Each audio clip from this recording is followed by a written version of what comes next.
Salam əziz şagirdlər, oktyabrın 5-də keçirilən güvən sınaqlarının 11-ci sinif güvən sınağının qrammatika testlərinin izahını edəcəm. Başlayaq 7-ci sualdan. Positive case of nouns ismin yəlik halını seçməyimizi istəyir. A variantında the fathers and the sons room is upstairs.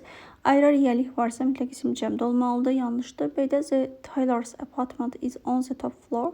Doğrudur. Çünki demişik adların sonuna s əlavə edib qarşısına z artiklı qoyanda bütöv bir ailəni bildirir. Women's clothes yanlışdır. Çünki women sözü özü cəmdədir. Apostrofesi olsa doğru olardı. D-də the students has written. Bəli. Burada isə yəlik hal deyil. Çünki yəlik hal özündən sonra isim tələb edir. Written isə isim yox, feildir. The Wilson's holiday yanlışdır. S bitişi olmalıydı. S sonra apostrof. 8-ci sualda isə 3 weeks holiday doğrudur. 3 həftəlik tətil. 2-də day's work. Day apostrof s work olardı. 1 günlük iş. Day cəmlənməz. 2 years experience doğrudur. 2 illik təcrübə. 5 hours delay yanlışdır. 5 deyirsə hours cəmlənməli idi. 5-də 1 month salary doğrudur. 1, 3, 5 D variantı. 9-da cəm isimləri seçməyimizi istəyir. A variantı. Women is trousers. B-də book. C-də information. D-də actress. E-də isə news, advice sözləri təkdədir. 10-cu suala baxaq. Mürəkkəb isimləri seçirik. Mürəkkəb isimlər E variantı. Backpack, playlist. 11-də saymayan isimlər log, toothpaste. A-da salt, B-də example, D-də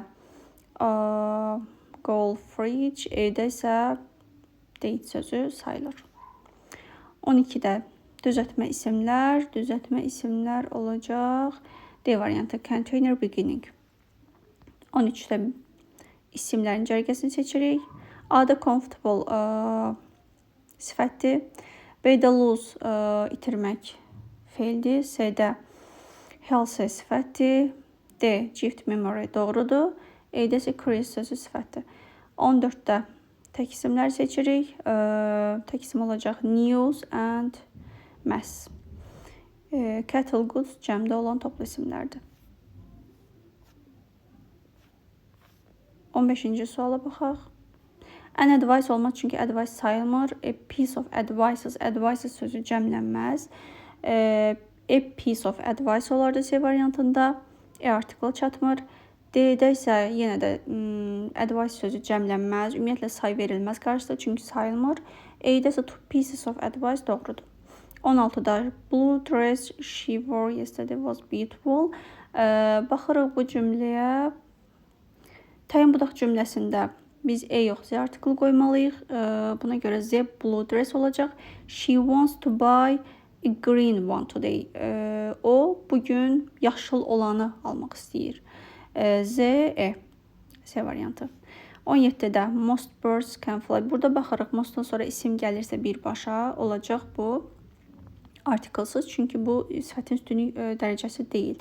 The eagle is the most powerful of them. Burada sifətin üstünlük dərəcəsi olduğuna görə Z artiklı olmalıdır. Çünki özündən sonra sifət gəlib.